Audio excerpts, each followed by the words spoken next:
Hello students. Now today we study with the next pest. Though we are study it under the agricultural pest, but actually that pest is not the agricultural pest. The pest which is act as a ectoparasite. Okay, so the name of that pest is the tick. In Marathi we call it as a gochid.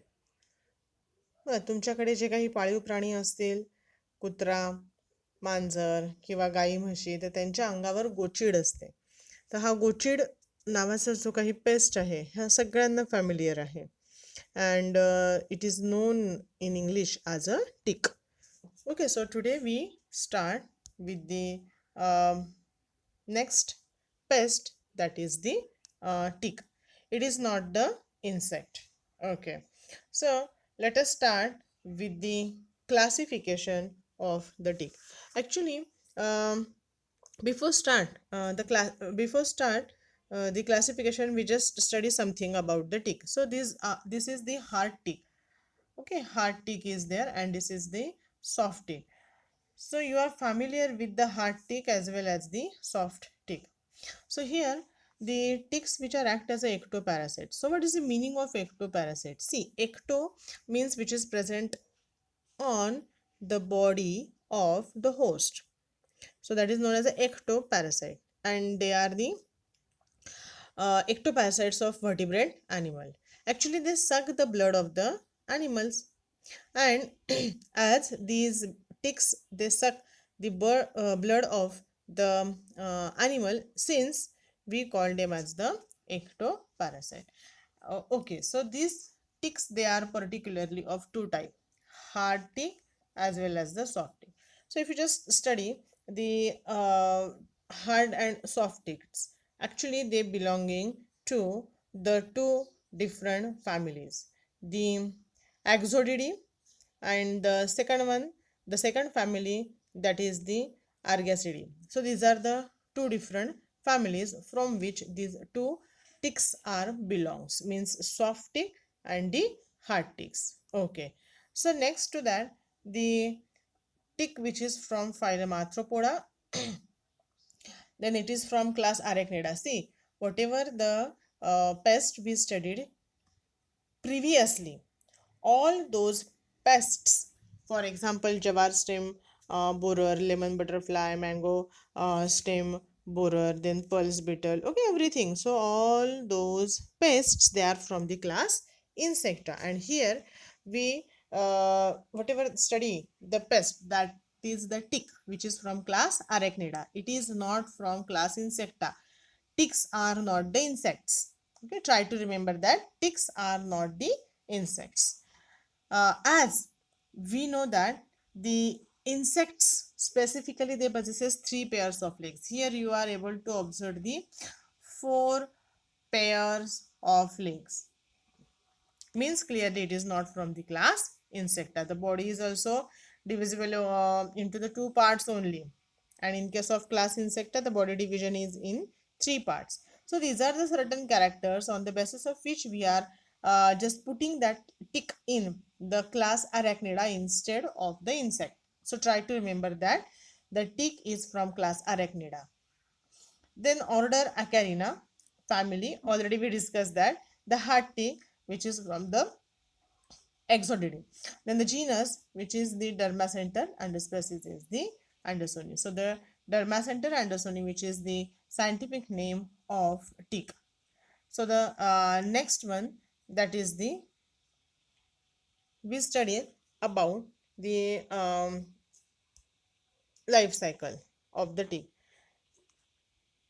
So before study the life cycle, actually these ticks, they are act as ectoparasites of variety of the vertebrate animal, which include birds, different types of birds, then domesticated animals, rodents. Rodents means rat-like animals. Okay, as well as human being. So all these variety of the vertebrates animal, they are act as the host for this tick. Okay, and in the life stages of these tick, it feeds on a variety of the ectoparasites. Means it is not totally dependent on a single type of host. It required many hosts. Okay, then the larva and the nymphs, which feeds on sometimes the small sized mammals, wild animals, etc. Now, when they feed on the small sized animals, they feed specially on the rodents. मग आता rodents म्हणजे काय, तर rodents मध्ये उंदीर, घुशी असे प्रकार येतात. Okay, they are known as the rodents. Now the nymphs and the adults, actually they are able to survive up to 3 to 4 years without host. See, as these nymph as well as the adult tick, they are act as the ectoparasite. So it is a one type of modification that they remain alive without host for 3 to 4 years, because sorry, because it is not so simple to came across with the host. Okay, so here now we starts with the actual life cycle of the tick. Actually, these adult which laid the eggs. Now the hard ticks which lay the eggs in hundreds or even in the thousands of number, and these hundred or thousands of numbers of eggs are laid by the female of the hard tick at one time, and after which the female die. See, because the female laid many eggs at a time. You are familiar with the hard tick, गोचिड आपण ज्याला म्हणतो, प्रत्येकाने पाहिलेली. It is so small, but still that female tick which laid hundreds or even sometimes thousands of eggs, and due to that the female is exhausted, and after egg laying purpose the female die. Okay, before the laying of the eggs the female feeds enormously only once, means she required the blood meal only once, and mating occurs. The mating which occurs on the body of the host animal. Then after that the female drops from the body of the host. Okay, now if you just think about the soft tick, the soft ticks they lay eggs in the batches. They laid the eggs in the batches of 20 to 100, and they laid the eggs for a longer period, and the eggs are deposited under the stones, or they directly, soft ticks directly deposited their eggs on the ground, and from 2 to 7 weeks later the eggs hatched, and especially the eggs hatched during June to July, and newly hatched ticks they are called as the larva. So larva, or they are also known as the seed ticks. So here the eggs when hatched they developed into the next stage that is known as the larva. Actually, what is our concept of larva? In class insecta, when we said larva, मराठीमध्ये ज्याला आपण म्हणतो अळई, पण आपल्या डोळ्यासमोर आता इथे अळई नाही, कारण हे क्लास इन्सेक्टा मधलं एक्झाम्पल नाही आहे. मग इथे लार्वा म्हणजे काय, तर सेम अडल्ट सारखे दिसणारे पण स्मॉल साईज आणि इमॅच्युअर दिसतात, त्याला आपण म्हणतो larva. So this larva of the tick which possesses only 3 pairs of legs. See, though they look similar to that of the adult, but they are somehow different. How they are differ from each other? See, if you are just consider about the adult, so this is the first pair, second pair, third pair of leg, and fourth pair of legs. So there are total 4 pair of legs which are present in the adult. But here in case of the larva, the first pair of leg is there, this one is the second pair of leg, and this is the third pair of legs. So only 3 pairs of legs are there, first, second, and the third pair of legs. So this is the basic difference, that the larva possesses only 3 pairs of legs. They are very small in the size, and they are able to climb on the grass, or they are able to climb on the grass blade, and the other small objects. Okay, see, these larvae, they remain alive and they are waiting for the suitable host. So suitable host means what? So we already discussed that the larvae, they are feed on the small sized animals or mammals like the rodents. So rodents means what? The animals. We called them as the in Marathi उंदीर घोस असे जे काही प्राणी असतात उंदीर घुशी तर त्यांना आपण rodent असे म्हणतो किंवा स्क्विरल. मग बघा ह्याच्यामध्ये काय येणार आहे हे सगळे animals they are act as the host which provide the blood to the larva. So after a blood meal, it drops off and spend 1 to 4 weeks on the ground. And during that time, they molt, and after the process of molting or egdiasis, they convert themselves into the next, that is the nymphal stage. So here, now the nymph possesses again the four pair of legs. So these four pairs of legs which are present here in the nymph, which are similar to that of the adult. Okay, so here the larva which is get converted into the nymph after 3 to 4 weeks. Then the nymph which resemble the adult. Resemblance means similarity. Okay, so the nymph which look like the adult in having the four pair of leg, but actually the nymphs are the immature stages. Immature stages means what? The nymphs are not matured, means the reproductive system is not very well developed. So here the genital pore is absent, and the hot weather usually causes the nymph to go into a period of rest. Okay, either they take a rest under the shelter of grass or under the leaves until the spring comes, means the favorable season come. So during the unfavorable season the nymph undergo or they just stop their development. Okay, and they just shows the rest. It is known as a resting period. Now the first warm spring days when come back. Okay, now here the second waiting period of the life cycle starts, and if the nymph is fortunate one, they attached or they get the suitable host. So which is the suitable host for nymph now? Now the nymph required the host like a rabbit, see, which is larger in a size, rabbit, ground squirrel, mouse. So again they suck the blood and they just remain attached with the host for getting their blood meal. Again they detach from the body of the host and they convert themselves into the adult after the 6 to 8 weeks. Okay. Now in case of the soft tick, there are total 5 nymphal stages are observed. And this nymph, the fifth developed nymph which convert itself into the adult. So this is the adult, the last stage, fourth stage. The adult which again seeking for the proper host. Okay, and if suppose the adult is fortunate one, then the female search the male individual for mating, then they copulate,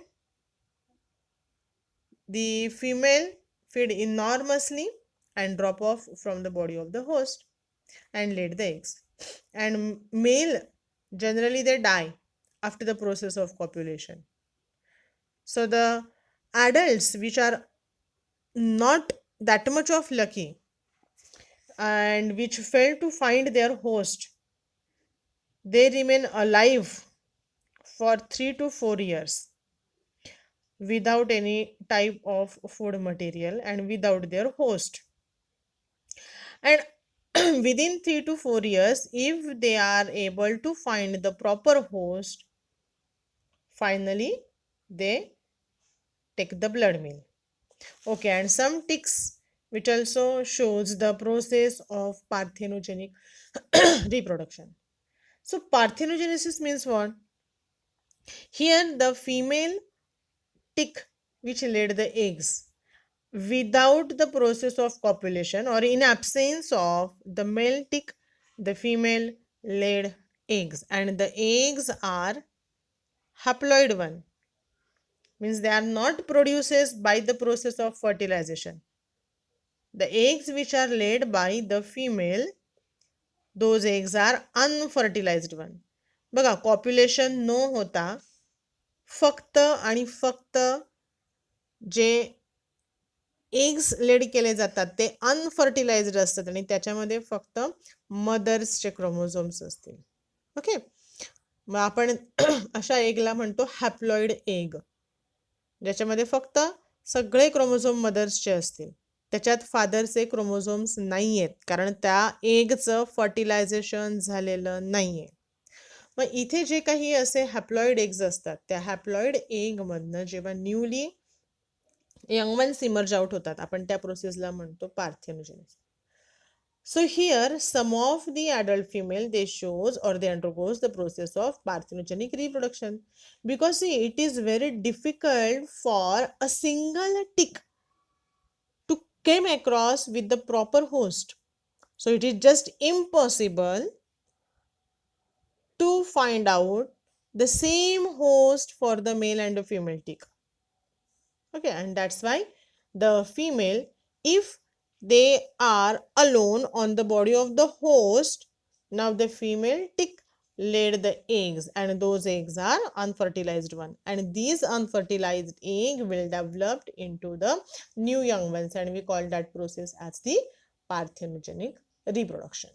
Okay, now the duration of the life cycle, if we consider from egg to the adult, at least it requires 2 months, about 2 months, and in case of the hard tick, it required 9 to sorry, in case of the hard tick it is of about 2 months, and in case of the soft tick it is of about 9 to 10 months.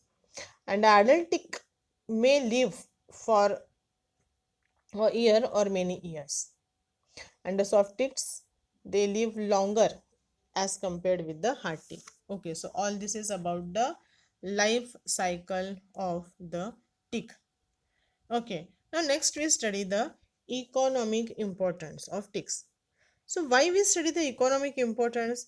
Actually, that we already studied that the ticks are act as a ectoparasite, and when it is act as a ectoparasite, it is we said that the tick bite, when the tick bites, that is very annoying to the domesticated animal, as well as it is just very annoying for human being also, because by mistake the adult ticks they feed on the blood meal of the human being. So it causes more or less inflammation, swelling. Inflammation means what? Swelling. So here inflammation means what? Swelling. बघा, आता कधी कधी आपल्याला मच्छर जरी चावला तरी तिथे एक अशी गाठ येते, किंवा तेवढा एरिया जो असतो तिथे स्वेलिंग दाखवलं, थोडा वेळ स्वेलिंग राहतं आणि नंतर ते आपोआप जातं. तसं इथे आहे. जे पण काही टिक्स बाईट करतात त्याच्यानंतर तिथे इन्फ्लॅमेशन म्हणजे स्वेलिंग येतं, आणि it depends totally on the host, resistance power of the host. Okay, so if the tick is forcefully removed by the body of the host, and during that removal process of removal, if the mouth parts they remain in the skin of that particular host, it causes the ulcer, and that is also very dangerous. Okay, and it causes the bacterial infection, and now after that it will become very serious. So the heavy infestation of tick is the cause of the severe anemia in case of sheep, horses, and the rabbits. See here, if heavy infestation means many ticks, if they are present on a single host, then that particular host may suffer from anemia. So anemia means what? Loss of the blood. Anemic person आपण म्हणतो किंवा anaemic animal ह्याचा अर्थ काय की त्याच्या बॉडीमधलं ब्लडचं percentage कमी होतं आहे, हिमोग्लोबिनचं पर्सेंटेज कमी होतं आहे. मग हे का होतं? कारण खूप सारे टिक्स त्या एका कोणताही होस्ट असेल तो, मग एखादा कुत्रा असेल, एखादी मेंढी असेल, बकरी असेल, गाय असेल, एखादा घोडा असेल. मग जर त्या एकाच ॲनिमलवर जर असे खूप गोचिड असतील तर ते काय करतात, त्याचं ब्लड सक करून करून आणि मग तो ॲनिमल काय बनतो, ॲनिमिक बनतो. त्याच्यामध्ये ब्लड कमी पडतं त्याला मग स्वतःला. Okay. So sometimes when the ticks they just feed on the body of the host, that host may suffer from the paralysis of the motor nerves and which affecting the first leg, and few days later the arms, and gradually that particular attack of the paralysis which is spreading if not checked, and it will resulted into the death of that particular host. And the paralysis is caused due to the poisonous substance which is induced by the tick. And since the attack of the tick is very, we are saying that it is not good. Okay. So the tick which play an important role as a vector also. Okay. So the vector means what? They carry the different types of the uh, pathogen which cause the diseases. So here we call the tick as the vector. Why? The ticks they transmit the Rocky Mountain spotted fever. They also transfer the tularemia, which is like the spotted fever only, and it is the disease which is observed in the rodents. And occasionally, that disease is observed if the same tick attacked on the man or any other domesticated animal. That particular pathogen of the tularemia, which are transferred from rodent to the human beings and remaining other domesticated animal. Okay, the next one, that is the tick typhus. That is a type of the disease.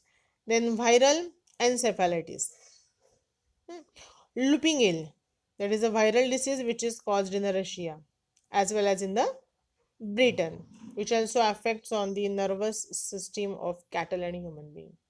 So see, these ticks themselves, they are also very harmful or they are dangerous, but in addition to that they also transmit the pathogens which causes the diseases, different types of diseases, and since we call them as the vectors, so the ticks they are economically important as they are act as the vector. They bite, okay, and in case of heavy infestation they cause the anemia. Okay.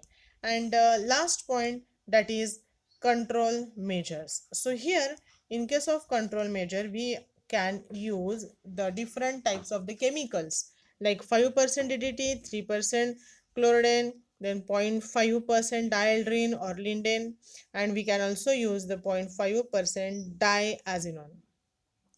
Okay, so these are the different chemicals we are using for controlling the ticks. Now, dusting or spraying of the domesticated animals with the chlorinated hydrocarbon, that is the effective one. See, if we came across with the signs of presence of the ticks on the body of our domesticated animal, so in that case, we are going to dust the chemical, that is the chlorinated hydrocarbon, and that chlorinated hydrocarbon which is also useful for controlling the population of the tick on the body of the domesticated animal. As well as we are also using the repellents. So repellents means it is a type of chemical. Actually the repellents, for example the indalone, dimethyl carbamide, then the dimethyl phthalate, benzyl benzoate, these are the different types of the repellents. And in presence of these repellents, the name itself indicate that the ticks they repel, means they just go away from that particular place. These ticks never attacked on the body of the host. If the body of the host is spread by the repellent, or in presence of the repellent, these ticks they just go away from that particular area. So remove the ticks from the skin of the host with the help of some chemicals, because if we are forcefully remove the tick, and if the mouth parts remain in the body of the host, it is dangerous for that particular host because it causes ulcer. And since at the time of removing the ticks from the body of the host, we are using the chloroform, gasoline, or we may use the turpentine. And in absence of every chemical, you may use the hot needle. Just take a needle, make it hot, and use that hot needle to separate out the tick from the body of the host. Okay. And just the point of attachment should be sterilized. So these are the different methods how we are going to control the ticks. Okay, so these are the certain sites from where I collect the material. Okay, thank you.